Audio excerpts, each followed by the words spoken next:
जब हमें ये भी नहीं पता होता तब हमारे ऋषि मुनि चिंतित होते हैं हमारे लिए।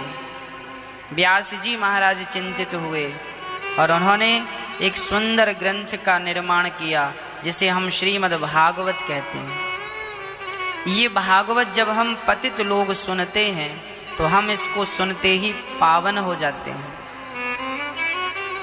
यह कथा जब कानों से भीतर प्रवेश करती है तो शुश्रूषुभिस्तत्क्षणात्, यहाँ देखो लिखा है भागवत जी के प्रथम स्कंध के प्रथम अध्याय के दूसरे श्लोक में यह बात स्पष्ट है। जिस क्षण हम भागवत सुनने का विचार लाते हैं, आप अभी घर पे हैं, आपने विचार लाया, जैसे 2:30 से 6 बजे तक साधना चैनल पर आप कथा देखते हैं, यूट्यूब पर भी देख लेते हैं। अभी आपने कथा देखी नहीं, आपने केवल विचार बनाया कि आज हमें कथा सुननी है। बस अभी सुना नहीं, अभी 2:30 नहीं बजा, कथा स्टार्ट नहीं हुई, पर विचार बना लिया कि आज हमें कथा सुननी है। तो जिस समय ये विचार आता है उसी विचारों के साथ भगवान श्री कृष्ण हृदय में प्रकट हो जाते हैं कि ये भक्त मेरी कथा सुनने जा रहा, शुश्रूषुभिस्तत्क्षणात्, यह मेरी कथा सुनने जा रहा। और जब आप सुनने लगते हैं तो भगवान भक्ति महारानी ताता थैया करके नृत्य करने लगती है। उसी के अंदर भक्ति है जो कथाओं को श्रवण करता है, उसके अंदर से भक्ति चली जाती है जो कथाओं को श्रवण नहीं करता। व्यास जी महाराज कह रहे हैं जन्माद्यस्य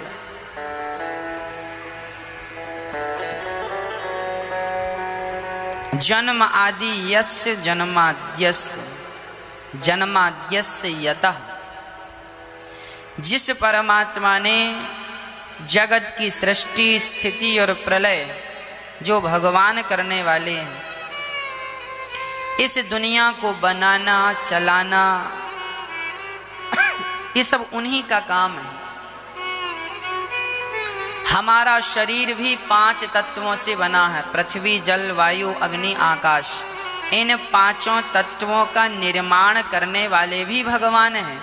ये 5 तत्व अपने बल से चलायमान नहीं है, ये सभी 5 तत्व भगवत कृपा से चल रहे हैं। वो चला रहे हैं तो सूर्य उदय हो रहे हैं, वो चला रहे हैं तो हवा चल रही है। मद भयाति वाति वातो यम सूर्यस्तपति मद भयात। भगवान कहते हैं सब मेरे भय से हो रहा है। एक बार क्या हुआ कि अग्नि को बड़ा अहंकार आ गया, मैं सब कुछ जला सकती हूँ। वायु को अहंकार आ गया, मैं सब कुछ उड़ा सकती हूँ। जल को अहंकार आ गया, मैं सबको डुबा सकता हूँ। मैं किसी को अहंकार आया कि मैं सब कुछ उठा सकता हूँ। भगवान बोले अच्छा अहंकार आ गया है, अब इन्हें अहंकार नष्ट करना ही होगा। तब भगवान क्या करते हैं, ये नन्हा सा तिनका आप देख रहे हैं ना, ये तिनका, ये भगवान नन्हा सा तिनका लेकर सामान्य रूप में पहुंच गए। तिनके को भगवान ने रख दिया और बड़े बड़े लोगों को बुलाया जो भी अहंकारी हो गए थे, जिनमें इंद्र भी सम्मिलित थे। भगवान ने कहा चलो अग्नि तुम सब कुछ जला सकती हो ना, जरा ये तिनका जला कर दिखाओ। अग्नि ने पूरी जोर लगा दी पर वह तिनका जला नहीं। वायु ने पूरा जोर लगा दिया पर वह तिनका कितना तूफान चला दिया पर वो अपनी जगह से हिला नहीं। जल ने पूरी कोशिश कर दी कि मैं बहा दूं, बहा नहीं। इंद्र ने कोशिश की मैं उठा लूं, ये तिनका उठा नहीं। सभी भगवान के चरणों में, कोई आप सामान्य नहीं हैं, आप कौन हैं जरा हमें स्पष्ट कीजिए। तब भगवान प्रकट हो गए मैं वही हूँ जिनके बल से तुम में बल है। सवई बलम बलिनाम चा परेशान। हम में जो भी बल है, हम में सुनने का बल है, हम सुन सकते हैं। ये बल हमारा अपना अनिरुद्धाचार्य का बल नहीं है कि मैं सुनता हूँ, ये बल भी भगवान का बल है। मैं देख सकता हूँ, ये बल मेरा बल नहीं है, यह ईश्वर का बल है। उनके बल से हम देख रहे हैं। हमारा बल बोलने का नहीं है, ये जो बल है यह ईश्वर का बल है। पर लोग इस बल को अपना मान लेते हैं। जैसे शरीर भी किराए का है, ईश्वर का दिया हुआ है, पर हम अज्ञानवश इसे अपना मान लेते हैं। उसी प्रकार आप अपनी आँख को, अपने कान को, अपने इंद्रियों को अपना मान बैठे हैं, जबकि यह बिल्कुल सत्य नहीं। ये तिनका किसी से हिला नहीं। अंत में सबका अहंकार समाप्त हो गया। पृथ्वी जल वायु अग्नि आकाश पांचों ने कहा, प्रभु हम में जो शक्ति है वो हमारे कारण नहीं है, वो आपके कारण हम में शक्ति। और हम जबरदस्ती झूठा अहंकार लिए घूमते हैं कि हम शक्तिशाली हैं। तुम में कौन सी शक्ति है? वह भगवान प्रपंच को बनाने वाले हैं।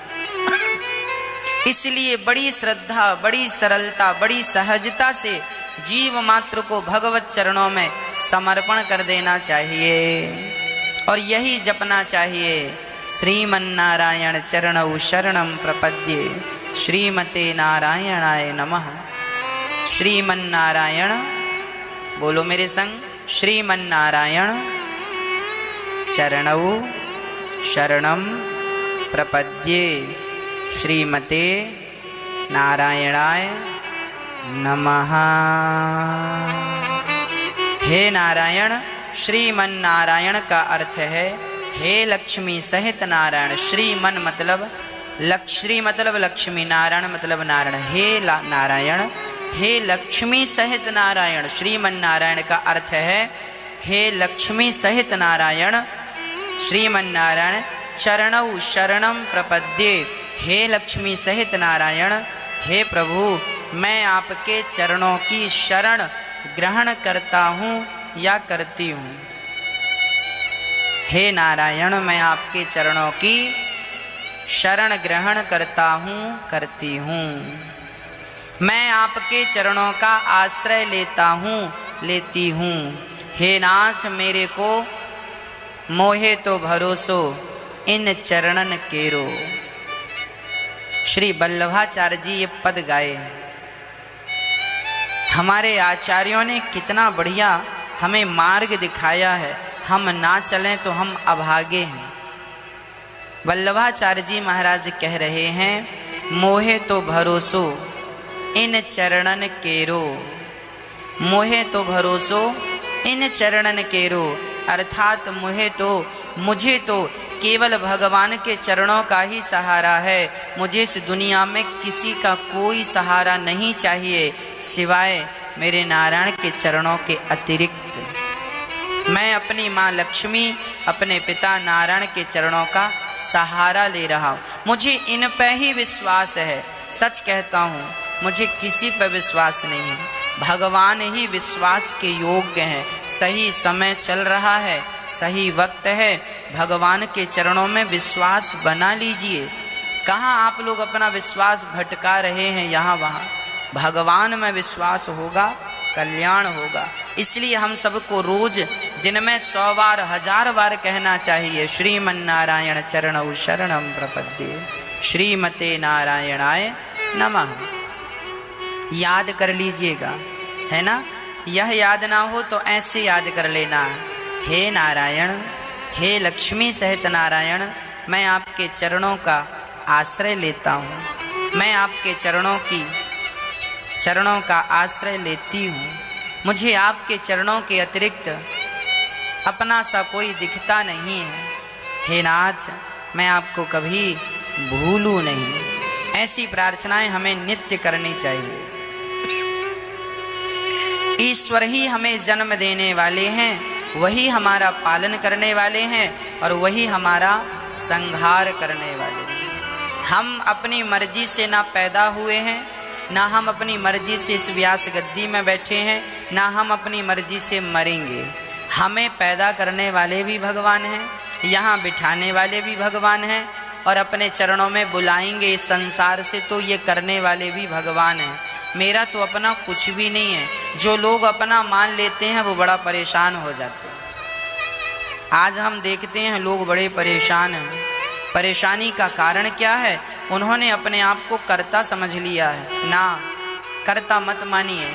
हम भगवान के दास हैं और भगवान ही हम सबके सृष्टि कर्ता। हमारा जन्म उन्होंने, पालन उन्होंने, संहार भी वही करेंगे। भगवान ही जन्माद्यस्य जन्म आदि यस्य जन्मा, जिसके द्वारा जन्म हुआ, पालन हुआ, संहार हुआ, ऐसे परमात्मा की हम शरणागति ग्रहण करते हैं।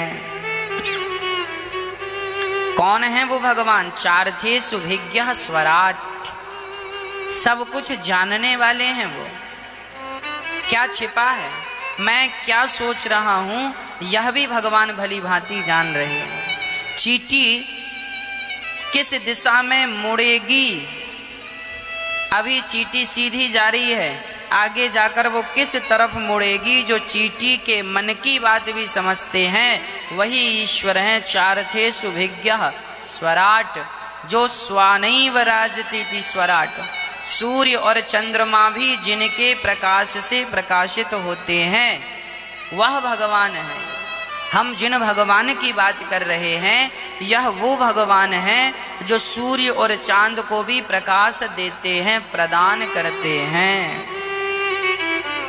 ऐसे भगवान को मुह्यन्ति यत् सूरयः, जिनको, जिनकी माया पर भगवान, जिनकी सुंदरता पर, जिनके प्रेम पर ब्रह्मा भी मोहित हो जाते हैं।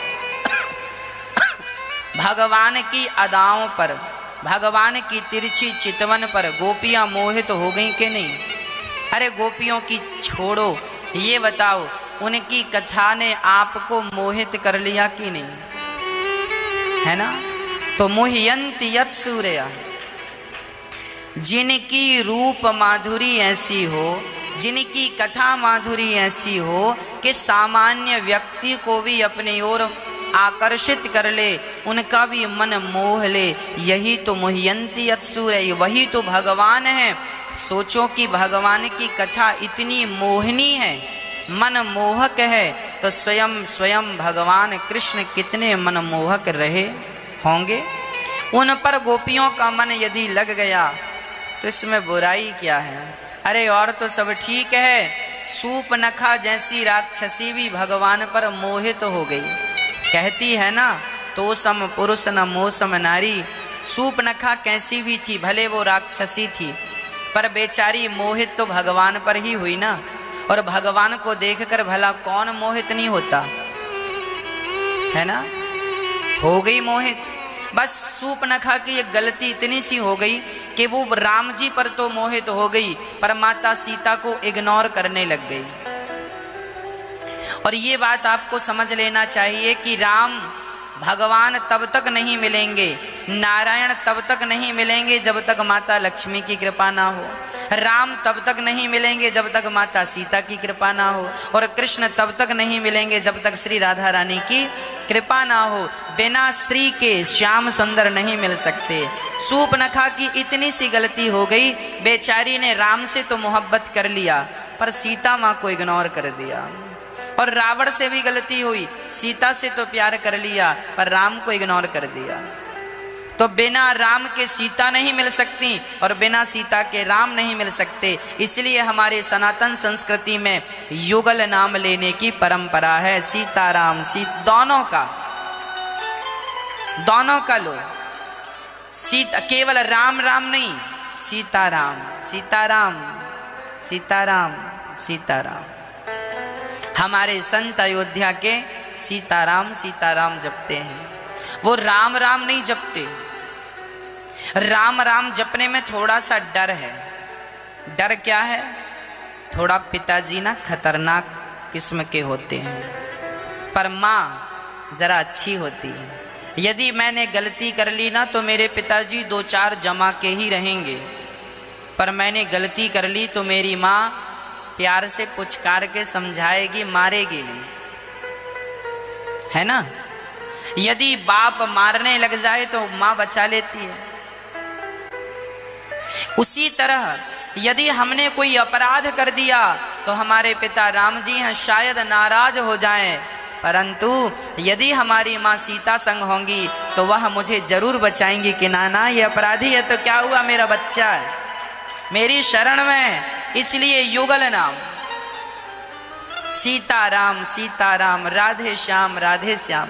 अकेले नारायण नहीं, श्रीमन नारायण। अच्छा, श्री राम बोलना है। श्री मतलब क्या होता है?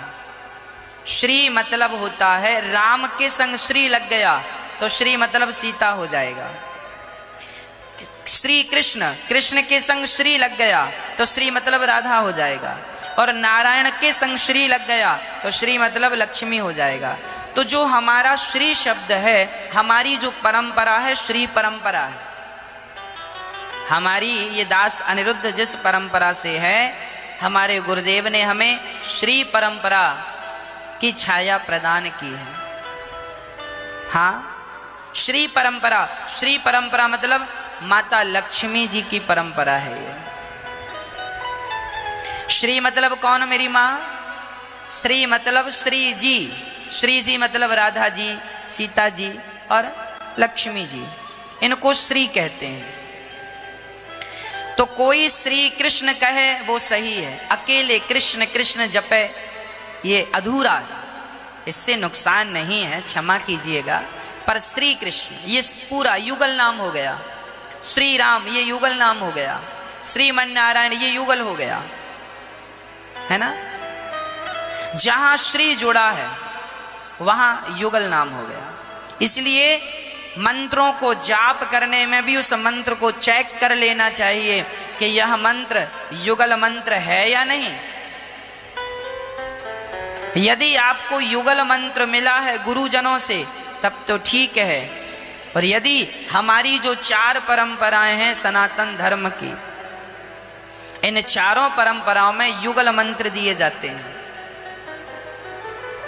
अब कोई मनमुखी गुरु बन जाए और मनमुखी रूप से काम करे तो उसे तो पता ही नहीं होगा कि युगल क्या होता है, उसे तो पता ही नहीं होगा। इसलिए हमें परंपराओं का निर्वहन करना चाहिए अपने आप को। इसलिए हमें शास्त्रों ने कहा पानी पियो छान के और गुरु बनाओ जान के। जान के ही गुरु बनाना चाहिए। जहां युगल नाम हो, श्री श्यामा जी श्याम जी, श्यामा श्याम, तो भगवान मोहियंत यत सूर्य, जिन पर बड़े बड़े यत सूरी मोहित हो गए, ऐसे भगवान की शरणागति ग्रहण करते हैं। भगवान तेजो वारी मृदाम यथा विनिमयो यत्र त्रिसर्गो मृषा। जैसे नदी के किनारे पड़ी हुई सीपी में धूप पड़ती है तो चांदी जैसी चमकती है, चांदी है नहीं पर चांदी जैसा प्रतीत होता है, उसी प्रकार भगवान राम और भगवान कृष्ण ये मनुष्य नहीं है पर मनुष्य जैसे दिखते हैं। विप्रधेनु सुर संतहित लीन है मनुज अवतार। भगवान कौन सा अवतार लेके आए? मनुष्य अवतार। राम जी मनुष्य बन के आए, कृष्ण जी क्या है? मनुष्य। यह मनुष्य जैसे दिख जरूर रहे हैं परंतु यत्र त्रिसर्गो मृषा, जो 3 चीजें हैं, सत्वगुण, रजोगुण, तमोगुण, यह जो 3 गुण है, सत्वगुण, रजोगुण, तमोगुण, भगवान इन तीनों गुणों से परे होते, त्रिगुणातीत हैं। भगवान का शरीर पंच भौतिक शरीर नहीं होता मेरी माँ। हमारा शरीर 5 चीजों से बनता, पृथ्वी जल वायु अग्नि आकाश। भगवान का शरीर दिव्य होता है, वह शरीर सामान्य शरीर नहीं होता। भगवान दिव्य शरीर लेकर प्रकट होते हैं। परंतु परंतु परंतु जैसे नदी के किनारे पड़ी हुई सीपी में धूप पड़ने से वह चांदी जैसी चमकती है, पर चांदी होती नहीं है। उसी प्रकार भगवान मनुष्य जैसे लग रहे हैं पर मनुष्य वो है नहीं। कभी उन्हें मनुष्य समझने की भूल ना करना, वह तो भगवान है, भगवान है। हाँ, ऐसे भगवान को हम सत्य स्वरूप जानकर ऐसे भगवान की शरणागति ग्रहण करते हैं। सत्यम परम धीमहि, वह सत्य स्वरूप भगवान को श्रीमन्नारायण चरणौ शरणम प्रपद्ये। हाँ, हम शरणागति ग्रहण करते हैं, शरण ग्रहण करते हैं। अब जो भागवत जी हैं यह सब कुछ देने वाली हैं, तुरंत देती हैं। धर्मः प्रोजित कई तवोत्र परमो निर्मत सराणाम सताम। ऐसी भागवत जो सब कुछ देने की सामर्थ्यता रख, भगवान को भी प्रदान करने वाली हैं, ऐसी भागवत जी की हम शरणागति ग्रहण करते हैं। अब किसी ने प्रश्न कर दिया, महाराज ये भागवत आई कहाँ से, कौन है भागवत जी को देने वाला? तो सुनो। निगम कल्पतरोर गलितम फलम, यह वेदों का पका हुआ फल है। सर्व वेदेतिहासानाम सारम सारम समुद्रतम, यह फल जो है सुखदेव भगवान ने प्रदान किया है। अच्छा, कहते हैं कि जो फल मीठा होता है ना, तोता उसी में चोंच मारता है। पर ये भी कहते हैं कि जिसमें चोंच मार देता है वो मीठा हो जाता है। तो यह भागवत जी मधुर है, इसमें सुखदेव ने चोंच मार दी, अर्थात शुक मतलब तोता। सुखदेव भगवान ने इसे अपनी वाणी से प्रवाहित किया है, राजा परीक्षित को सुनाकर उनकी सदगति की। इसलिए यह भागवत सर्ववंदनीय, सर्वपूजनीय है, सर्वशक्तिमान है। उदाहरण के तौर पर हम सुनते हैं, जब हमारे देश में कोरोना वैक्सीन बनी, तो कोई भी वैक्सीन बनती है ना मेरी माँ, तो पहले उसका ट्रायल होता है। पहले वो इंजेक्शन चूहे को लगाया जाता है, कोई साइड इफेक्ट तो नहीं है, चूहा मर तो नहीं रहा।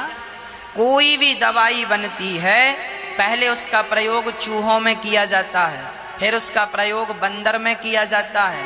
उसके बाद जब वो सारा ट्रायल सफल होता है तब वह चीज उस व्यक्ति को लगाई जाती है। जब सब सामान्य होता है तब वह वैक्सीन सबके लिए उपयोग में आती है। उसी प्रकार भागवत जी का भी ट्रायल हुआ था, आपको पता है? भागवत जी भी एक प्रकार की वैक्सीन है। भागवत जी का भी ट्रायल हुआ था। पहला ट्रायल किस पर? भागवत जी का पहला ट्रायल हुआ था राजा परीक्षित पर। क्यों? क्योंकि राजा परीक्षित को 7 दिन में मरना था। 7 दिन में जिसे मरना हो उसे क्या करना चाहिए? तब सुखदेव भगवान ने राजा परीक्षित को कथा सुनाई कि 7 दिन में तो ये मरना ही है, इसको ही सुना के ट्रायल लेते हैं कि इसका क्या होता।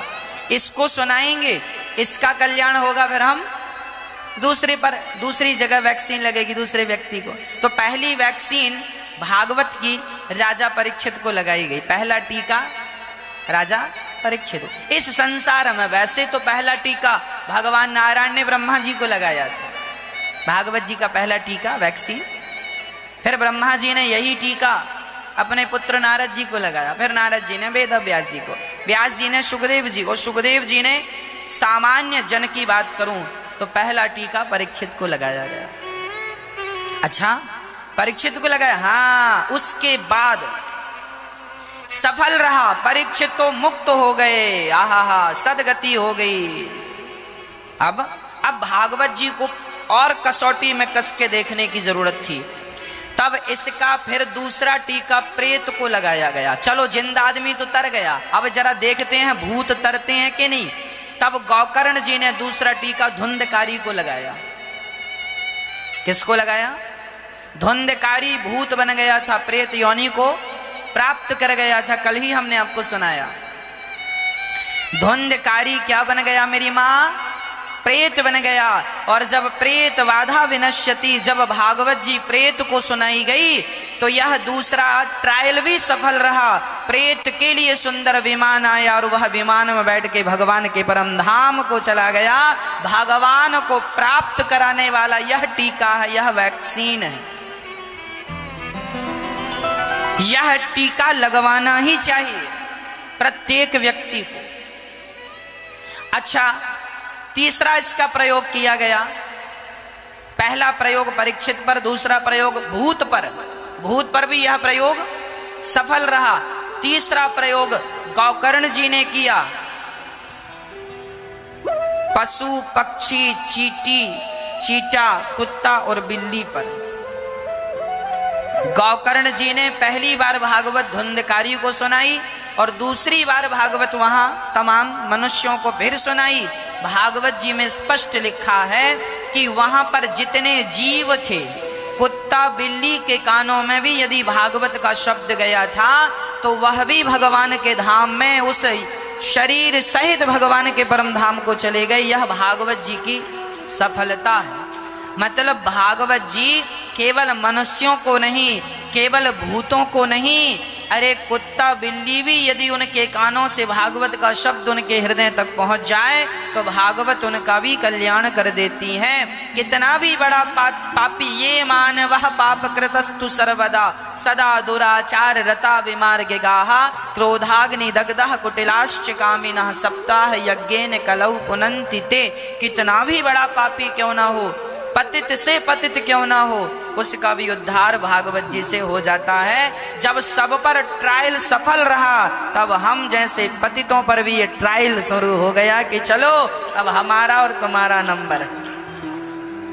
कल मेरे से एक बहन बता रही थी, कल उन्होंने कहा महाराज जी मैं डिप्रेशन में चली गई थी और डॉक्टरों ने कह दिया था कि अब यह मरने की स्थिति में है। 35 वर्ष की एक बहन कल आई अपने पति के संग और बोली महाराज मैं मरने की स्थिति में थी। बिल्कुल, ये बैठी आप ही हैं? अच्छा, ये हाँ बैठी भी, हमें लगा आप चले गए। हाँ आज हैं ये, देखो इनको देखो आप। ये कह रही थी कल हमसे कि गुरुजी हम बिल्कुल मरने की स्थिति में चली गई थी। डिप्रेशन इतना ज़्यादा हो गया था, इतना परेशान हो गई थी। ये बहन खड़ी हो गई है। इन्होंने कल अपने बारे में बताया, बोले हम मरने की स्थिति में। डॉक्टर ने क्या कह दिया था? आप मरने वाले हैं, ये कह दिया था। मरने की स्थिति आ गई थी, पर भागवत सुननी शुरू की तो लो आज देखो बड़ी प्रसन्न चित्त से आप यहाँ बैठी हैं, कथा सुन रही हैं और अपने गृहस्थ धर्म को निर्वहन कर रही हैं, आनंद पूर्वक अपनी गृहस्थी चलाने लग गई हैं। सब कुछ रुक गया था, मरने की स्थिति आ गई थी, परेशान हो गई, लेकिन भागवत जी ने एक नया जीवन प्रदान किया। इसलिए भागवत जी वह वैक्सीन है जो वैक्सीन हमें सारी चिंताओं से मुक्त कर देती है। वह वैक्सीन है जो हमें भगवान से मिला देती है। यही वैक्सीन है वो। लोग अपना अनुभव शेयर करते हैं, लोग अपनी बातें रखते हैं, तब हमें लगता है कि यह कोई सामान्य वैक्सीन नहीं है। मेरी माँ अभी तक भागवत जी का वैक्सीन टीका ना लगवाया हो तो आप भी अपने रिश्तेदारों से कहो भाई साहब टीवी चालू कर लो, मोबाइल पे अनिरुद्धाचार्य जी डालो, यूट्यूब पे चैनल को सर्च करो, हाँ सब्सक्राइब कर लो, ताकि नित्य आप उस कथा को देख सकें, उस कथा से जुड़े रह सकें। ये जो टीका है ना, वैक्सीन है ना भागवत जी की, ये तो आपको लगवानी ही चाहिए। जीवन में मरने के पहले एक बार जरूर भागवत श्रवण करनी चाहिए। आप अपने मोबाइल पर, यूट्यूब पर भी, आप टीवी पर नहीं देख सकते, मोबाइल पर अनिरुद्धाचार्य जी डालें यूट्यूब पर और ऐसे चैनल खुल के आएगा, उसे सब्सक्राइब कर लें ताकि आप सदा सदा के लिए जुड़े रह सकें और आप रोज का रोज ये टीका लगवाते रहें। ये टीका रोज लगे, है ना। एक घड़ी आधी घड़ी आधे की पुनियाद, तुलसी चर्चा राम की हरहि कोटि अपराध, ज़्यादा ना सही, थोड़ा ही सही, पर थोड़ा थोड़ा हमें यह सत्संग का प्याला रोज पीना चाहिए। यह जीवन में आवश्यक नहीं मेरी माँ, अति आवश्यक है। सब जगह से ट्रायल होने के बाद, सफल होने के बाद यह आपको दिया जा रहा है, बिल्कुल सेफ है। सुखदेव भगवान ने पिबत भागवतम, देखो ये वो रस है जिसको हम पीते रहें। पिबत भागवतम रसमालयम मुहुरहो रसिका भुवि भावुका। यह रस केवल पीना है मन लगा करके। अब हम भागवत जी में प्रवेश करते हैं। भागवत जी का पहला प्रश्न है, मनुष्य का धर्म क्या है? यह प्रश्न है कि मनुष्य का धर्म क्या है। हम सभी के लिए यह प्रश्न है, हमारा धर्म क्या है? आपको बताऊं, आगे लिखा है, सवये पुंसाम परो धर्मो यतो भक्तिरधोक्षजे अहेतुक्य प्रतिहता ययात्मा संप्रसेदति। मनुष्य के लिए सर्वश्रेष्ठ धर्म वही है जिससे भगवान श्री कृष्ण में भक्ति हो। भक्ति भी ऐसी जिसमें किसी प्रकार की कामना ना हो। सबसे बड़ा धर्म है भगवान की भक्ति करना, और वह भक्ति भी ऐसी हो जो निष्काम हो, निष्कपट हो। भगवान की भक्ति करना ही मनुष्य मात्र का धर्म है। और वह भक्ति भी कैसी? निष्काम, कामना रहित, कोई कामना नहीं। इसलिए प्रार्थना मेरी आपसे, भगवान की भक्ति किया करो मेरी माँ निष्काम भाव से, कोई कामना नहीं। ना हमें जमीन चाहिए, ना जायदाद चाहिए, ना परिवार चाहिए, ना संसार में धन प्रतिष्ठा चाहिए। हे नाथ, हम तो बस आपके हैं, अब आपके बन के रहना चाहते हैं। जिंदगी की डोर सौंप हाथ दीना नाथ के, महलों में रखे चाहे झोपड़ी में वास दे।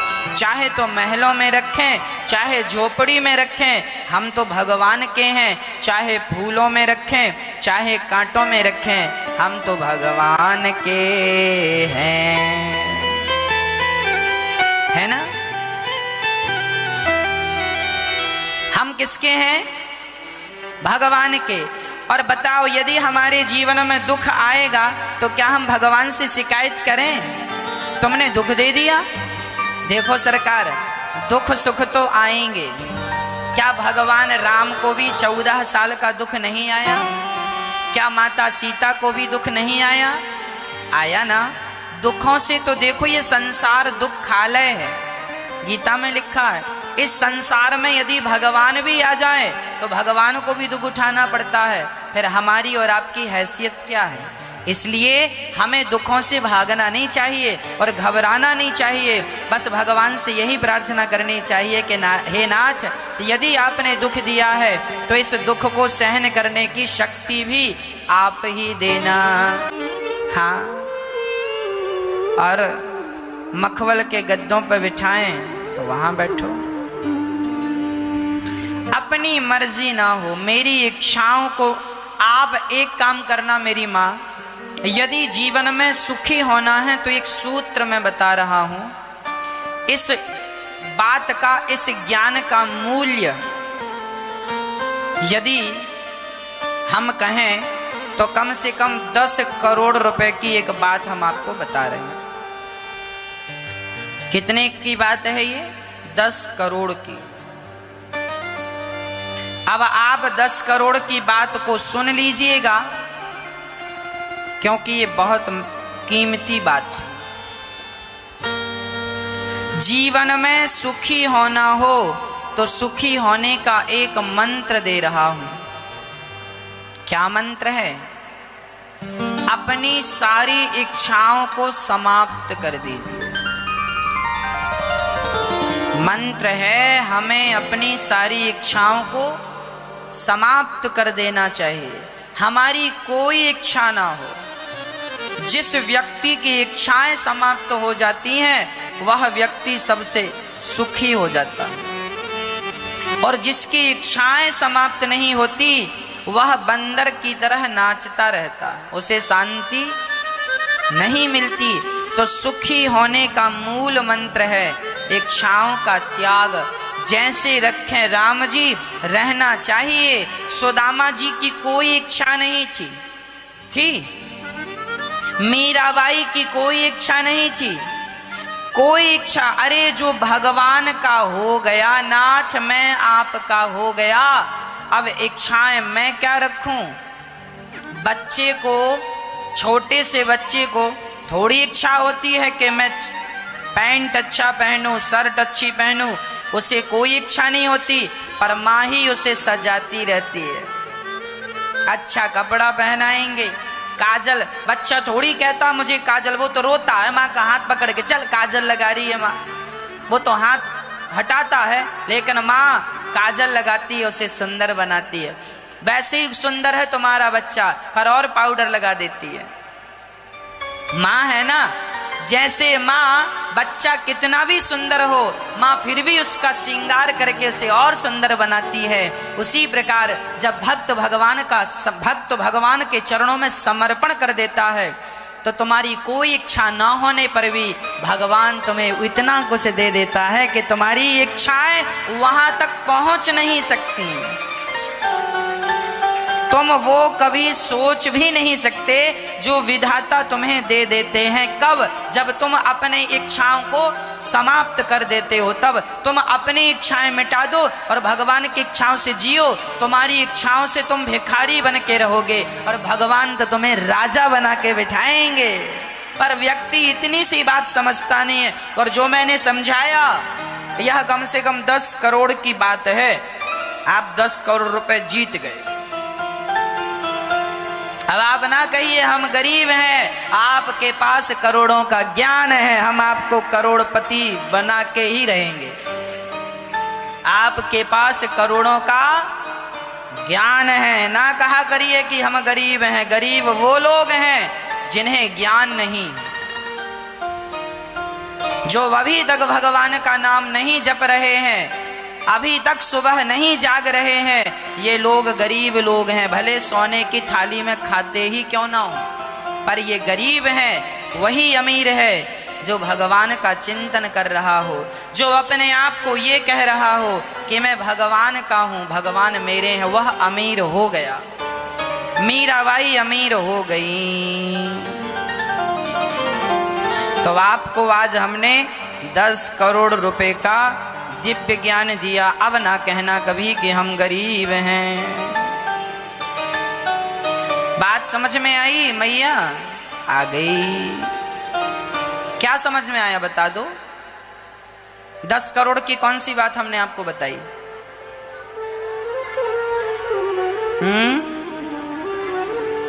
हाँ, अपनी इच्छाओं को समाप्त कर देना और भगवान की इच्छा में अपनी इच्छा को मिला देना। हाँ, हो तेरी मर्जी का मैं हूँ गुलाम, मेरे अलबेले राम। तेरी मर्जी का मैं हूँ गुलाम,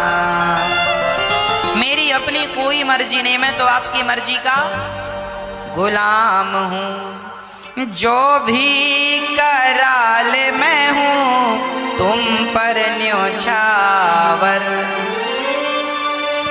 मैं तो पेड़ की छांव में भी सो जाता हूँ, जमीन पर भी बैठ जाता हूँ, जमीन पर भी सो जाता हूँ, और मैं तो ब्रज रज को अपने माथे से लगा करके अपना सबसे बड़ा श्रृंगार समझता हूँ। हाँ जी, और हर हाल में अपने आप को प्रसन्न रखता हूँ। जो भी कराल मैं हूँ तुम पर न्योछावर, दे दे मुझे दे दे, दे दे सजाया इनाम, मेरे अलबेल राम। मैया जा रही हो 10 करोड़ लेके जाना,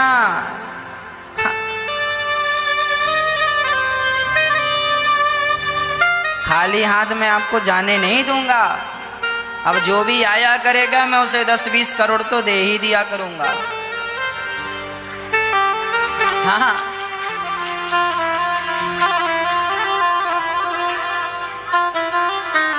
हाँ दे दो सजाया इनाम, मेरे अलबेल राम। मैं आपका हूं बस। हमारा धर्म है भक्ति करना। मनुष्य का धर्म क्या है? भगवान में समर्पण कर देना। धर्म वही है, सत्य के रास्ते पर चलते चलते यदि प्राणों का बलिदान भी करना पड़े तो मर जाना अच्छा है, पर सत्य का रास्ता छोड़ करके किसी और रास्ते पर चलना अच्छा नहीं। स्वधर्मे निधनम श्रेयः परधर्मो भयावह, गीता का वचन है। स्वयं के धर्म में मर जाना अच्छा है, पर दूसरों के धर्म को स्वीकार करके उनका आचरण करना अच्छा नहीं है। कोई आदमी आवे और हमसे कहे कनपटी पर बंदूक रख के, यहाँ पर कोई बंदूक रखे और कहे अनिरुद्धाचार्य जी आप मांस खाइए नहीं तो हम गोली मार देंगे, तो हम यही कहेंगे भाई साहब एक दिन मरना तो है ही, मर जाना अच्छा है, पर अपने धर्म का त्याग कर देना, अपने सिद्धांत का त्याग कर देना अच्छा नहीं। कोई आदमी आवे और कनपटी पर यहाँ पर बंदूक रखे और कहे महाराज जी शराब पियो, पी लोगे तो हम बंदूक नहीं चलाएंगे नहीं तो मार डालेंगे, तो हम यही कहेंगे साहब हम गीता को पढ़ते हैं, गीता में लिखा है स्वधर्मे निधनम श्रेयः, स्वयं के धर्म में मर जाना अच्छा है, पर अपने धर्म का परित्याग करके जिंदा रहना अच्छा नहीं है। हमने कभी शराब नहीं पी और आज जिंदगी बचाने के डर से भी शराब नहीं पिएंगे। मरना तो है ये तो मार डालो। जीवन में जब अपने धर्म के प्रति इतनी कट्टरता आ जाएगी आपके अंदर, उसी क्षण आप धर्मात्मा हो जाओगे। आज लोगों के अंदर ना धर्म के प्रति इतनी कट्टरता नहीं है, इतना दृढ़ संकल्प नहीं है। आदमी डर के मारे ना छोड़ देता। जीवन में कभी अपने सिद्धांत ना छोड़ना। सिद्धांत और संस्कार ही तुम्हारा सबसे बड़ा धन है। मेरी पहचान क्या है? अरे मेरी पहचान भगवान की कथा है। यदि कथा ही छोड़ दूंगा तो मेरी पहचान क्या रह जाएगी? तो मेरा सिद्धांत तो मेरी कथा है ना, भगवान की कथा है ना, तो मैं उसे कैसे छोड़ दूं? आप स्त्रियों का धर्म क्या है? पति की सेवा करना। तुम उससे छोड़ दोगी तो फिर स्त्री कैसे कहलाओगी? पतिव्रता कैसे कहलाओगी? यदि बेटा अपने माँ बाप की सेवा करना छोड़ दे तो वह बेटा थोड़ी है, वह पुत्र नहीं मूत्र के समान है। पुत्र और मूत्र, एक पुत्र होता है जो माँ बाप की सेवा करता है, उनकी सेवा करके उन्हें प्रसन्न रखता है, उनके लिए सब कुछ करता है श्रवण कुमार की तरह। और जो बेटे केवल माँ बाप का त्याग करके अपना पेट भर रहे हैं, ये पुत्र नहीं मूत्र की तरह है। धर्म का त्याग नहीं करना चाहिए कभी भी। हाँ, एक राजा की कथा हमें याद आ गई, सुना देता हूं। हमारा धर्म कितना श्रेष्ठ है, कितना श्रेष्ठ धर्म है। अपने धर्म में मर जाना अच्छा है, पर अपने वचनों का त्याग कर देना, अपने धर्म को छोड़ देना, यह बातें अच्छी नहीं। एक राजा था मैया, नाम था मोरध्वज। राजा की पत्नी और राजा का बेटा, बेटे का नाम था ताम्रध्वज। 5 साल का नन्हा सा बेटा था, 5 वर्ष का बेटा था, और वह बड़ा अच्छा पुत्र था, आज्ञाकारी था। राजा का नियम, मोरध्वज राजा का नाम तो आप लोगों ने सुना होगा। मोरध्वज नाम के एक राजा थे मां, उनके दरबार से कोई कभी खाली हाथ नहीं लौटता था। जो मांगते थे लोग, राजा उन्हें वही देते थे। ब्राह्मणों को, संतों को कभी खाली हाथ नहीं जाने दिया, सबको संतुष्ट करके ही विदा करते थे। उसी समय धर्मराज युधिष्ठिर ने एक बहुत विशाल यज्ञ किया। वही यज्ञ जिसमें भगवान श्री कृष्ण ने चरण धुलने का काम किया था। राजसू यज्ञ इतना श्रेष्ठ यज्ञ था कि हजारों लाखों लोगों ने उस यज्ञ में भरपेट भोजन किया और मन चाही दक्षिणा ली। धर्मराज युधिष्ठिर ने दोनों हाथों से धन लुटाया था, वह यज्ञ था। तब अर्जुन ने अहंकार वश भगवान श्री कृष्ण से कहा कि प्रभु, क्या मेरे भाई के समान इस धरती पर कोई दूसरा दानी है? भगवान जरा मुस्कुराए और कुछ बोले नहीं। अर्जुन बोले, प्रभु क्या मेरे भाई की तरह दूसरा भी कोई दानवीर है? भगवान बोले, तुम्हारे भाई का नाम तो दानियों की लिस्ट में सबसे नीचे है। अब अर्जुन को बड़ा बुरा लगा। यदि मेरे भैया का नाम दानियों में नीचे है, तो बताओ जरा आपकी डायरी में सबसे ऊपर नाम किसका?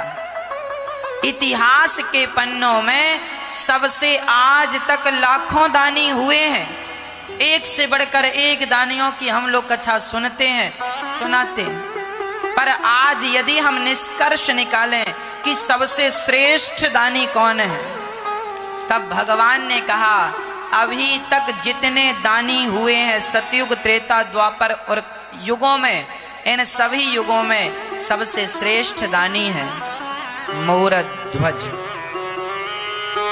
अर्जुन ने कहा कि ऐसा क्या दान कर दिया मोरध्वज ने? भगवान ने कहा, वो दान करके उसका अहंकार कभी लाते ही नहीं। कई लोग होते हैं कि दान करने के बाद उस दान का अहंकार लिए घूमते रहते हैं। साहब हमने दान किया, हाँ? हमने दान किया, मेरा सिर मांगेंगे, मेरा सिर दे दूंगा। क्या चाहते हैं? अब बताओ, इससे ज्यादा और क्या होगा? या तो आदमी सारी दौलत मांग लेगा, या तो सिर मांग लेगा, चलो तुम अपने आप को समर्पित। इससे ज्यादा और क्या मांगेगा आदमी? पर अर्जुन ने वह मांगा जो इन दोनों से भी बढ़कर था। अर्जुन अर्थात ब्राह्मण देवता ने कहा, मोरध्वज, जो हम मांगेंगे पहले उसका संकल्प कीजिए। अच्छा, क्या आपको हम पर विश्वास नहीं है? ना ना, विश्वास है, पर फिर भी संकल्पित चीज लेनी चाहिए। ठीक है। हाथ में जल लिया मोरध्वज ने। विष्णु विष्णु विष्णु श्रीमद् भगवते महापुरुषस्य विष्णुराज्ञः प्रवर्तमानस्य सद्य, पूरा संकल्प पढ़ा गया। क्या देना है? संकल्प हुआ कि जो हम मांगेंगे वो आपको देना होगा। ठीक है, संकल्प सिद्ध हुआ। अर्जुन अर्थात ब्राह्मण ने कहा, मोरध्वज, हमारा शेर बाहर खड़ा है द्वार पर, बुढ़ा हो गया है, लगभग 15 दिन से उसने कुछ खाया नहीं, जरा से मांस की व्यवस्था कर दो, बस यही मांग रहे हैं। राजा ने कहा, महाराज इतनी सी बात के लिए आपने संकल्प कराया? अरे मांस मांगते तो मैं अभी दे देता हूं। अब राजा धर्मात्मा था, आपसे कोई कहे कि भाई मांस चाहिए, शेर खड़ा है भूखा, तो आप क्या करेंगे? आप राजा हैं तो आप कहेंगे बकरे को ले आओ, हिरन को ले आओ। राजा ने कहा, ना, मैं राजा हूं और मेरे लिए बकरी और बकरा और हिरन और मुर्गी ये सब मेरी प्रजा है, और राजा प्रजा का बलिदान नहीं कर सकता। वही श्रेष्ठ राजा है जो जीव मात्र की रक्षा करे, जीव मात्र का भक्षण करने लग जाए, ऐसा राजा सर्वनाश कर देता। मैं किसी की हत्या नहीं चाहता, तो फिर मेरा शेर बाहर खड़ा है, उसे क्या दोगे? राजा कहते हैं, मैं अपना मांस देता हूं, अपना मांस, अपनी जंघा का, अपने आप को शेर के हवाले। देखो, एक राजा चाहते तो कह सकते, ना महाराज धन मांग लो, राज्य सब मांग लो, मैं अपने आप को थोड़ी दूंगा, कोई अपने आप को मरवाएगा। पर धन्य है प्राण जाए पर वचन न जाए। दे दिया अपने आप को। ब्राह्मण ने कहा, ना, तुम्हारा मांस जरा कड़ा हो गया, कठोर।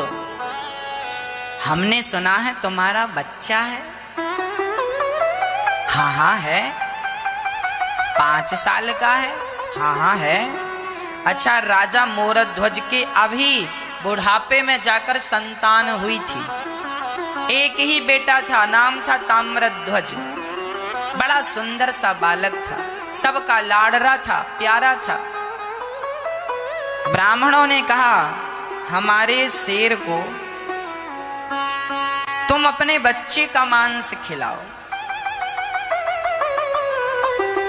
पर एक समस्या और है, बच्चे का मांस खिलाओ तो, पर हमारा शेर बुढ़ा है, दांत टूट चुके हैं, वह बच्चे को फाड़ नहीं सकता, तो आप ही जरा कृपा करो, तो अपने बच्चे को फाड़ करके डालो।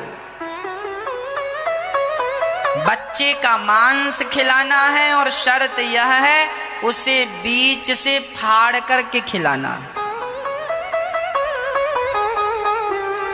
अब राजा धर्म संकट में पड़ गए कि यदि मैंने बच्चे को उसकी मर्जी के बिना मार दिया तो भी मुझे बाल हत्या लगेगी। मैं आपकी मर्जी के बिना आपको मार डालूं तो हत्या नहीं लगेगी। मैं तो अपना धर्म बचा रहा हूं, पर मार तो आपको रहा हूं। धर्म संकट में पड़ गए। तभी वो 5 साल का नन्हा सा बालक दौड़ता हुआ आया, पिताजी मैंने सब सुन लिया।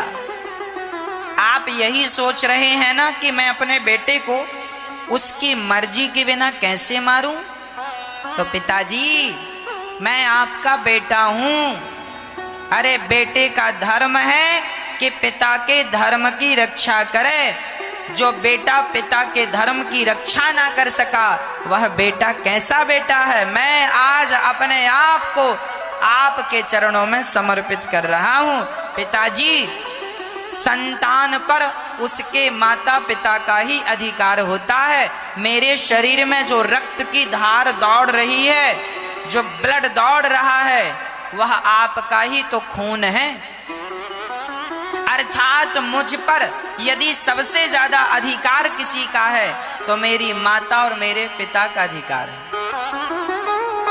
यदि पिताजी कह दें कि बेटा आज तुम्हें अपना सिर काटना है, तो मैं बिना पूछे कि क्यों काटना है ये प्रश्न करने का भी अधिकार मेरा नहीं है, क्योंकि ये शरीर देने वाले ये माता पिता,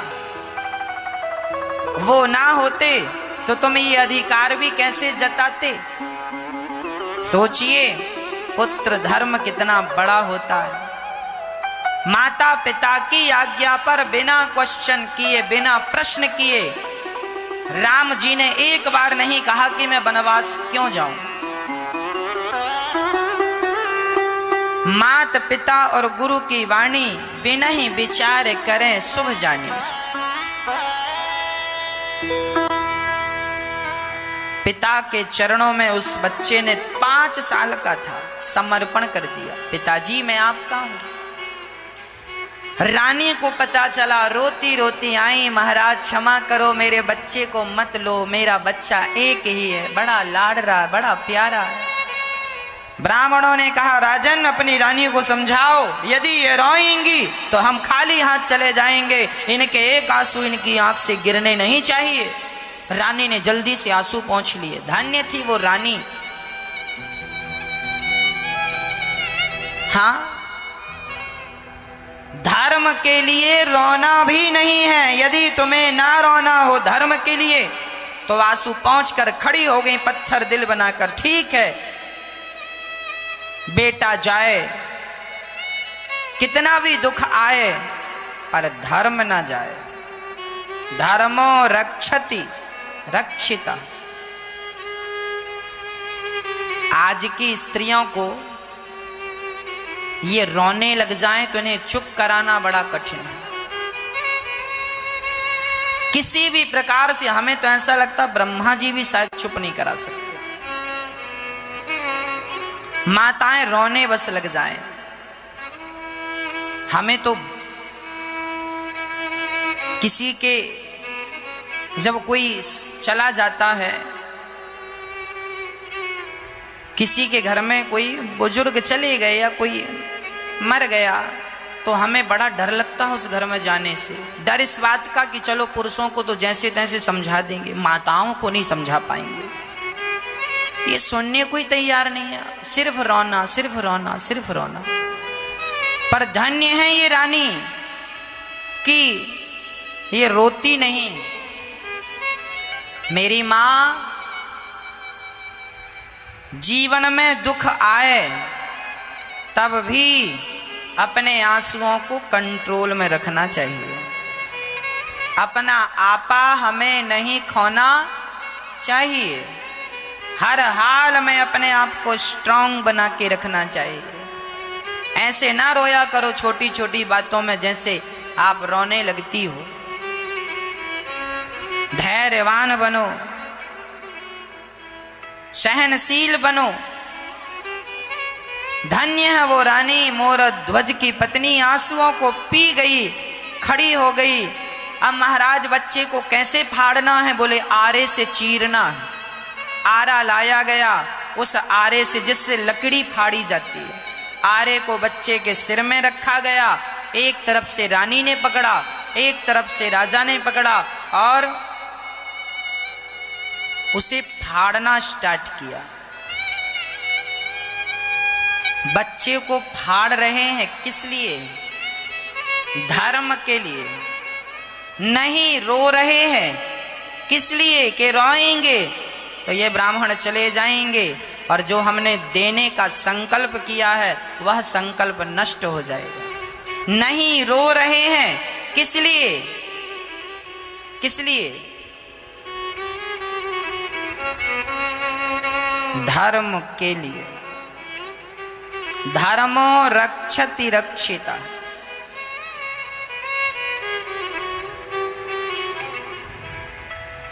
रोना चाहिए कहाँ? भगवान के सामने, भगवान की कथाओं में रोना चाहिए। परंतु आज यहाँ शर्त है कि तुमको रोना नहीं है। आरा दिया गया, बेटा खड़ा है, माँ चलाओ आरा, पिताजी चलाओ। माँ रुक गई, बेटा एक बार तुझे जी भर के देख लूं लाल। यदि तेरे सिर पर आरा चला दिया ना तो इसके बाद अब तेरी ये सुंदर सी मोहिनी सी सूरत मैं ना जाने कब देखूंगी मेरे लाल। एक बार माँ ने गोद में उठाया, बच्चे के माथे को चूमा, गालों को चूमा, चुम्बन किया, हृदय से लगाया। और फिर खड़ा कर दिया। उसके ऊपर आरा रखा और आरा चलाने ही जा रहे थे कि उस बच्चे ने आवाज लगाई, माँ एक पल के लिए रुक जाओ। अंदर से गया, रुई लेकर के आया, कान में रुई ठूंस दिया माँ के पिता के। माँ ने कहा, बेटा ये क्या कर रहा है? ताम्रध्वज ने कहा, माँ यदि मेरी चीख जब आरा चलाओगी ना तो मेरी चीख यदि आपके कानों में गई तो शायद आप आरा चलाना रोक दोगी, और यदि आरा चलाना रुक गया तो आपका धर्म संकट में पड़ जाएगा, और मैं नहीं चाहता कि मेरे कारण मेरे पिता का धर्म संकट में पड़ जाए। मर जाना अच्छा है पर माँ बाप को संकट में डालना अच्छा नहीं। हर पुत्र का धर्म है कि वो अपने माता पिता को कभी धर्म संकट में ना डाले। धर्म संकट में माता पिता हो तो बेटा ही उस धर्म संकट से निकाले, ऐसा बेटा होना चाहिए। देखते देखते बच्चे का सारा सर्वांग शरीर सिर से आरा चलाना शुरू किया। रक्त की पिचकारियां निकलने लग गईं, चारों तरफ पूरी दीवारें रक्त से भीग गईं। माँ के चेहरे पर रक्त तो पिता के चेहरे पर रक्त की पिचकारियां निकल रही हैं, पर राजा रानी ने आरा चलाना नहीं छोड़ा। अर्जुन देख रहे हैं, परीक्षा लेने आए हैं ना, देख रहे हैं इनका संयम कैसा है, इनका धैर्य कैसा है, इनका दान कैसा है। और जब बच्चा दो भागों में फट गया तब कह दिया ब्राह्मणों ने, दाहिना भाग ले जाकर शेर को डाल दो, बायां भाग ले जाकर गटर में डाल दो, फेंक दो। हाँ, तब रानी की आंखों से आंसू गिरने लगे। ब्राह्मणों ने कहा, रानी आपसे मना किया था रोना नहीं है और आपकी देखो आंखों से आंसू गिर रहा है। तब रानी ने रोते हुए कहा, महाराज आंसू इसलिए गिर रहा है कि मेरे बेटे का एक अंग तो आपका शेर खाएगा, ये तो अच्छा लगा कि चलो बेटे का बलिदान सफल हुआ, किसी की भूख तो मिटी इस शरीर से, पर दूसरा भाग बायां भाग गटर में फेंक देने से मेरे बेटे का बलिदान व्यर्थ चला जाएगा। इसलिए प्रार्थना उस हिस्से को भी खिला ही दो, बेकार में फेंको मत। हाँ, अच्छा इसलिए रो रही हो? हाँ, शेर ने मांस खा लिया। ब्राह्मणों ने कहा, अब हमें भूख लगी है, जरा हमें भी भोजन कराओ। राजा रानी ने स्नान किया, उसी हाल में भोजन बनाया। अब बताओ कौन ऐसे माता पिता होंगे जो अपने बच्चे को मारकर भोजन बनाने जाएंगे? कौन होगा ऐसा? परंतु धर्म ही सबसे बड़ा धन है हमारा। दोनों ने भोजन बनाया, ब्राह्मणों को बिठाया, परोसा, और ब्राह्मणों ने रोटी तोड़कर ज्यों खानी चाहिए वापस रोटी रख दी। कहा, राजन हम तेरे घर भोजन नहीं करेंगे। क्यों महाराज? क्योंकि तुम हत्यारे हो और हम हत्यारों के घर भोजन नहीं करते। अरे हमने कौन सी हत्या की? अभी अभी तुमने हमारी आंखों के सामने अपने बच्चे को मार डाला। महाराज हमने नहीं मारा, आपने कहा था ना, हमने कहा था ये सही है, पर तुमने अपने हाथ से बच्चे को मारा और तुम हत्यारे हो, तुम्हें बाल हत्या लगेगी, तुम्हें नरक जाना पड़ेगा, और तुम जैसे हत्यारों के घर हम भोजन नहीं करते। ब्राह्मण जाने लगे। तब मोरध्वज दौड़कर ब्राह्मणों के चरण पकड़ के बोला, महाराज मेरे घर से भूखा ब्राह्मण आज तक मेरे घर से कोई भूखा नहीं गया, और आप भूखे चले जाएंगे तो मेरा सारा पुण्य मेरा सारा धर्म नष्ट हो जाएगा। महाराज मेरे धर्म की रक्षा कीजिए, मेरे घर में आज तक कोई भूखा नहीं गया, आप भोजन कर लीजिए। तुम हत्यारे हो, तुम्हारे घर कैसे भोजन करें? महाराज मैंने जानकर हत्या नहीं की। ब्राह्मणों ने कहा, कुछ भी हो, पर तुमने अपने धर्म की रक्षा के लिए तुमने एक अबोध बालक को मार डाला, हम तेरे घर भोजन नहीं करेंगे। जाने लगे। तब राजा दीन भाव से रोने लगा। आखिरी में यही ऑप्शन रह जाता है कि भगवान को रो करके पुकारो। मोरध्वज ने भगवान से कहा, हे विधाता यदि आज तक मैंने कभी किसी का दिल ना दुखाया हो, सदा जीव मात्र में भगवत दर्शन किया हूं, तो हे नाथ आज मुझे इस धर्म संकट से आप बचा लीजिए। हे नाथ सारी दुनिया मुझे हत्यारा कहकर बुलाएगी, एक पल के लिए मेरे पुत्र को जीवन दान दे दीजिए। ये कह ही रहे थे कि अंदर से आवाज आ गई, पिताजी मैं मर कर भी आपके धर्म की रक्षा करूंगा और आपके धर्म के लिए मुझे जिंदा होना पड़े तो मैं जीवित होकर धर्म की रक्षा करूंगा।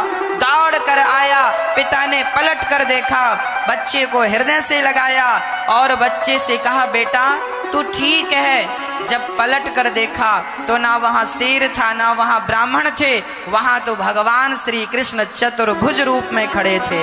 बोलिए भक्त वत्सल भगवान की। खड़े हैं भगवान चतुर्भुज रूप में।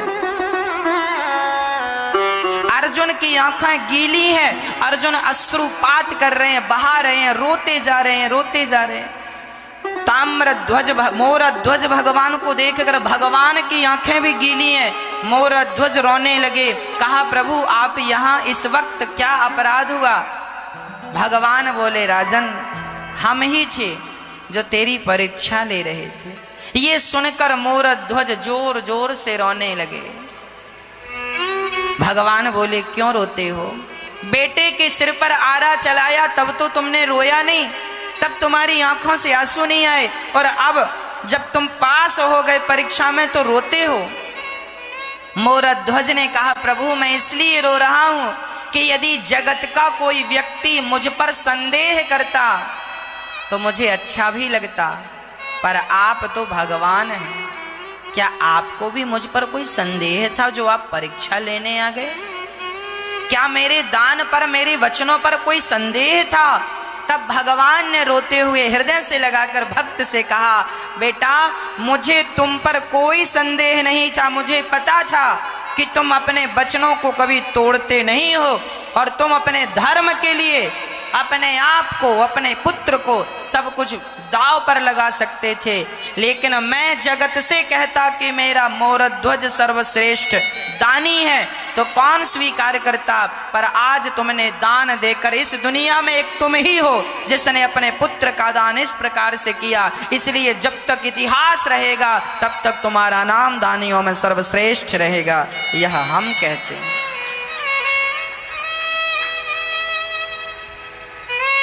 धर्म की रक्षा के लिए हमें सदा तत्पर रहना चाहिए। धर्मो रक्षति रक्षिता। जब आपने धर्म की रक्षा की तो उसी धर्म ने आपकी भी, बाद में मोरध्वज का बेटा जिंदा होके आया कि नहीं? जब आप धर्म का पालन करेंगे तो धर्म भी आपकी रक्षा करेगा। इसलिए लाख संकट आ जाएं जीवन में, पर कभी हमें अपना धर्म का त्याग नहीं करना चाहिए। स्वधर्मे निधनम श्रेयः परधर्मो भयावह। अपने धर्म का कभी हमें अपने धर्म का परित्याग नहीं करना चाहिए, सदा अपने धर्म का हमें पालन करना चाहिए।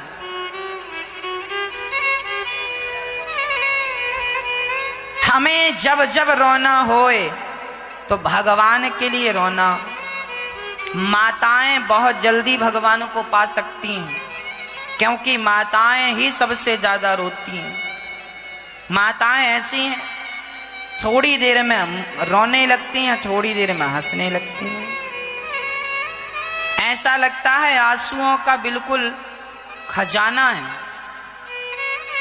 तो ये जो आंसू हैं माताओं के पास, यदि यह आंसू भगवान की याद में बहाए जाए ना मेरी माँ, तो पुरुष से जल्दी स्त्री भगवान को प्राप्त कर सकती है। पुरुष से जल्दी स्त्री भगवान को पा सकती है अपने आंसुओं के बल पर। जब भगवान ने स्त्री को बनाया तो स्त्री ने भगवान से सवाल किया था कि हे विधाता, तुमने मुझे इतना कमजोर क्यों बनाया है? पुरुष इतना बलशाली है और स्त्रियों को आपने कमजोर बना दिया। इसकी ताकत पुरुष के आगे कम है। फिर हम अपनी रक्षा कैसे करेंगे? और हमारा बल क्या है? तब भगवान ने कहा था स्त्रियों से, तुम्हारा सबसे बड़ा बल है तुम्हारे आंसू। तुम्हारा सबसे बड़ा बल है तुम्हारे आंसू। ये बल इतना बड़ा बल है, स्त्री जब रोती है ना तो पुरुष उस स्त्री का रोना नहीं देख पाता। रावण मरा किसके लिए? माता सीता के लिए। महाभारत हुआ किसके लिए? द्रौपदी के लिए। जब द्रौपदी की आंखों में आंसू आए तो उस आंसू ने महाभारत खड़ा कर दिया। जब माता सीता की आंखों में आंसू आए तो राम रावण का युद्ध खड़ा हो गया। स्त्री के आंसू सबसे बलवान होते हैं। इसलिए मेरी मां, बात बात पे ना रोया करो। रोना होए तो भगवान की याद में रोया करो, तब इन आंसुओं का बहना सफल है। भगवान के लिए कोई रोए तो उसका रोना भी सार्थक है। तुम्हारे आंसू बड़े बलवान होते हैं। बात बात पे, छोटी छोटी बातों में आंसू ना बहाया करो। एकांत में बैठ के भगवान के सामने रोया करो, हे नाथ मेरी उम्र बीती जा रही है, क्या आपका दर्शन नहीं होगा? भगवान की याद में, भगवान के चिंतन में तो जितना रोना हो रोया करो। भगवान के लिए आंसू बहेंगे तो तुम्हारी भक्ति के बल से भले भगवान ना मिले, तुम्हारे ज्ञान के बल से भले भगवान ना मिले, पर विश्वास दिलाता हूं तुम्हारे आंसुओं के बल से भगवान तुम्हें मिल जाएंगे। कन्हैया को एक रोज रोकर पुकारा, कृपा पात्र किस दिन बनूंगा तुम्हारा। भगवान आंसुओं पर मिल जाते हैं। मीराबाई रोती थी, कभी हंसे कभी रोए। पुरुष जल्दी से रोता नहीं है, पुरुष की आंखों में जल्दी से आंसू नहीं आते। स्त्रियों की अपेक्षा, स्त्रियां पुरुष की अपेक्षा 70-80 गुना ज्यादा रोती हैं। इसका अर्थ यही है कि आप अपने आंसुओं का सदुपयोग भी कर सकती हैं। अभी आप रोती हैं बेटे के लिए, बेटी के लिए, पति के लिए, परिवार के लिए, पैसों के लिए, सोना चांदी के लिए। अब भगवान के लिए रोने लग जाओगी तो तुम्हारा प्रत्येक आंसू परमात्मा तक पहुंचने के लिए तुम्हारी सीढ़ी बनता चला जाएगा, सीढ़ी बनता चला जाएगा। इस सीढ़ी से चढ़कर तुम भगवान के समक्ष पहुंच जाओगे। दानियों की लिस्ट में सबसे ऊपर नाम मोरध्वज का, क्योंकि पुत्र का दान किया। मोरध्वज ने जिस आरा से बच्चे का सिर काटा, वही आरा बिहार के एक स्थान पर फेंका गया, इसलिए उस शहर का नाम पड़ गया आरा। बिहार में एक जगह है आरा, वह आरा मोरध्वज के द्वारा पुत्र के सिर पर आरा चलाने से, उस आरा को उस स्थान पर दफनाने से, उस आरे को वहां गड़ाया, इसलिए नाम पड़ा आरा। आरा जिला आज भी है। मोरध्वज की अमर कहानी इतिहास के पन्नों में सर्वश्रेष्ठ है। कहने का तात्पर्य यह है, मनुष्य का धर्म क्या है? मनुष्य का धर्म है भगवान की भक्ति करना, भगवान को प्राप्त करना, सत्य बोलना, दया रखना, यही हम सबका धर्म है। भगवान के अवतार कितने हैं? भगवान धर्म किसकी शरण में गया? ईश्वर सगुण है या निर्गुण है? भगवान अवतार क्यों लेते हैं? मनुष्य के कल्याण का परम साधन क्या है? ऐसे तमाम प्रश्न हुए हैं, सूत जी ने सबके उत्तर दिए। भगवान के 24 अवतारों का उल्लेख भागवत जी में, वर्णन। 24 अवतार हैं भगवान के। सारे अवतारों की अद्भुत चर्चाएं हैं। भगवान के प्रत्येक अवतार के पीछे कोई ना कोई हेतु है। अच्छा, आपसे कोई पूछने लग जाए कि बताओ भगवान के अवतार कितने हैं, तो आप क्या कहेंगे? मैया जी, ओ मेरी माँ, बताओ भगवान के अवतार कितने हैं? 24 अवतार हैं। पहला अवतार है सनकादियों का। हर अवतार के पीछे कोई ना कोई उद्देश्य है। एक बार एक राजा ने, एक मुगल शासक ने, मुगल राजा ने एक बार बीरबल से प्रश्न किया। अकबर बीरबल की बातें तो सब जानते हैं। एक बार अकबर ने बीरबल से प्रश्न किया कि तुम्हारे भगवान क्यों आते हैं, जबकि हमारा अल्लाह तो नहीं आता, इस धरती में अपने फरिश्तों को भेजता रहता। कुरान के अनुसार अल्लाह कभी इस धरती पर नहीं आते, उनके हिसाब से फरिश्ते भेजते रहते हैं वो। जबकि हमारे हिंदू धर्म के अनुसार स्वयं भगवान राम और कृष्ण आए। तो एक दिन अकबर ने बीरबल से कहा, क्यों जी, तुम्हारे भगवान को क्यों आना पड़ता? क्या उनके पास कोई बढ़िया से फरिश्ते नहीं है? यदि होते तो वो आके काम कर लेते। लगता उनके पास कोई बढ़िया मैनेजमेंट करने वाले लोग नहीं, इसीलिए उनको खुद आना पड़ता। तब बीरबल ने उत्तर दिया, महाराज मुझे इस प्रश्न का उत्तर देने में कुछ वक्त लगेगा। 15 दिन का समय मांगा। बीरबल ने इसका उत्तर निकाल लिया। एक दिन राजा का मन हुआ कि चलो नदी पर, यमुना जी पर नौका विहार करते हैं। तो यमुना जी पर नाव सजाई गई। अकबर नाव में बैठा और नाव चली। अकबर के साथ 2 बॉडीगार्ड इस तरफ, 2 अंगरक्षक इस तरफ। बड़ी नौका थी, काफी लोग थे। तभी बीरबल ने कहा, राजा साहब इस नाव में आपका बेटा भी बैठा है। राजा बोले, अच्छा कहाँ है? बीरबल ने बेटे को निकाला, ये रहा आपका बेटा, और निकाल कर उस बेटे को बीच यमुना जी में फेंक दिया। अकबर बोले, बीरबल क्या किया? उससे तैरना नहीं आता। स्वयं अकबर कूद पड़े यमुना में और अपने बच्चे को बचाकर किनारे लाए। बीरबल ने कहा, महाराज जब आपके अंगरक्षक यहाँ पर मौजूद थे, आपके मंत्री संतरी विश्वास पात्र लोग मौजूद थे, तो आपको यमुना में कूदने की क्या जरूरत थी? हमसे कहा होता, हम तुम्हारे बच्चे को बचा कर लाते। कह दिया ना, मुझे तुम लोगों पर विश्वास नहीं था। यदि थोड़ी भी लापरवाही होती तो बच्चे की जान जा सकती थी, इसलिए मैं किसी पर विश्वास ना किया। जब मेरा बेटा गिरा तो मैं खुद कूद पड़ा।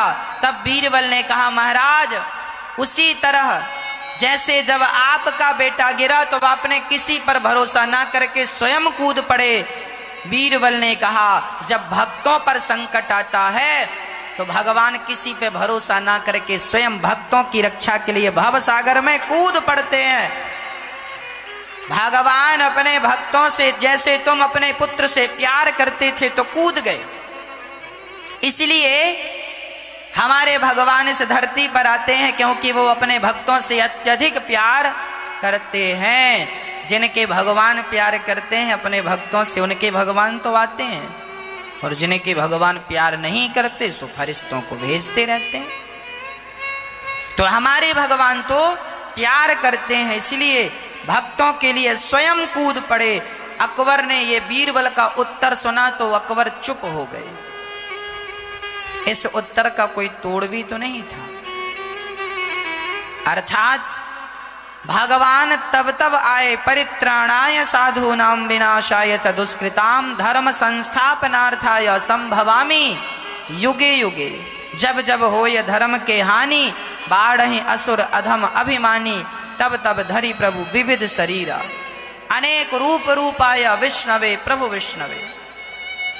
भगवान अनेक रूप धारण करते हैं भक्तों। 4 अवतार एक साथ, सनक सनंदन सनातन सनत कुमार। ये चारों भगवान के अवतार हैं। ब्रह्मा जी से उत्पन्न हुए, ब्रह्मचारी रहकर इन्होंने ब्रह्मचर्य व्रत की शिक्षा प्रदान की। 12 भगवान बनकर आए। भगवान नारायण का दूसरा अवतार 12 हिरण्याक्ष को मारने के लिए, यह अवतार पृथ्वी की स्थापना के लिए भगवान ने लिया। भगवान का तीसरा अवतार नारद जी, जिन्होंने भक्ति का प्रचार किया, चल चल करके कीर्तन कर कर, श्रीमन नारायण नारायण नारायण कीर्तन करके। इसलिए भगवान की भक्ति करना चाहिए और हमें भक्ति का प्रचार भी करना चाहिए। आप जितने लोग टीवी पर कथा सुन रहे हैं, आपसे मेरी हाथ जोड़कर विनती है, आप भी नारद जी जैसे नारायण मंत्र का प्रचार कीजिए। अर्थात आप भी औरों से, अपने मित्रों से, अपनी सहेलियों से, रिश्तेदारों से फोन लगा लगा कर बताओ, बहन भैया तुम भी टीवी पर कथा सुनो 2.5 से 6 साधना चैनल पर। यूट्यूब पर लिंक शेयर करो, मोबाइल पर अनिरुद्धाचार्य जी यूट्यूब पर डालो और लिंक ये शेयर कर दो फेसबुक में, व्हाट्सएप में, ताकि और लोग इस कथा को जुड़े। यही धर्म का प्रचार है। यदि ये कथा आपको अच्छी लग रही है तो निश्चित मानिए औरों को भी अच्छी लगेगी। यूट्यूब पर आप इसे सर्च करें, शेयर करें, हाँ आगे बढ़ाएं, सब्सक्राइब कर लें ताकि हमेशा के लिए आप जुड़ जाएं। चौथा अवतार भगवान का नर नारायण के रूप में हुआ। 5वां कपिल देव जी ने, जिन्होंने मां को सांख्य शास्त्र का उपदेश किया। 6वां अवतार दत्तात्रेय जी। 7वां अवतार यज्ञ भगवान। 8वां अवतार ऋषभदेव जी, ऋषभदेव भगवान ने जिन्होंने भारत जैसे महापुरुषों को जन्म दिया, जड़ भरत। परमहंस मार्ग अपनाया था आपने। 9वें अवतार में पृथु भगवान, 10वें अवतार में मत्स्य, 11वें में कच्छप, 12वें में धनवंतरी, 13वां अवतार भगवान का मोहिनी। एक बार सारी स्त्रियां नाराज हो गईं। माताएं भी कब नाराज हो जाए कोई नहीं जानता। एक बार नाराज हो गई माताएं, सभी ने भगवान से कहा प्रभु हम आपसे नाराज हैं। भगवान बोले नाराजगी का कारण? बोले आप पुरुष ही पुरुष बनकर आते हो, कभी स्त्री बनो तो हम जाने। कई बार ना स्त्री अपने पति से कहती तुम स्त्री होते तो पता चलता।